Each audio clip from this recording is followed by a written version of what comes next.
Bograča je zgodovina. Če izhajamo iz samega začetka, kar se je začelo na Madžarskem in takrat tudi, ker je bila v 16. stoletju kuga v Pistepanonskem delu in takrat so tudi na reke Hortobagi in takrat je tam tudi so se združili vsi pastirji in vsak je prinesel s sabo pač svojo hrano, kaj je bil pač pastir, kaj pač živino imel na polju. In seveda, ker je bila voda okužena, v tistem obdobju so prinesli s sabo vino. In takrat je bil bograč skuhan v samem vinu.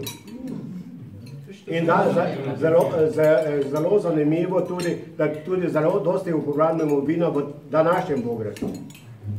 In seveda bi lahko spoštujemo naše prednike, da mi, tako bi rekel, da mi gradimo, nadgrajujemo tisti način življenja, kako so oni imeli.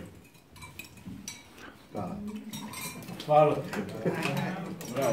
A so oni mogoče na začetku konjsko meso, ker oni so Takrat je bilo konjsko meso, očje meso, vse pa je bilo tam. Danes je pa na Madžarskem bograč glavna posoda za kuhanje golaža. Takega bograča ne kuhajo. Ne.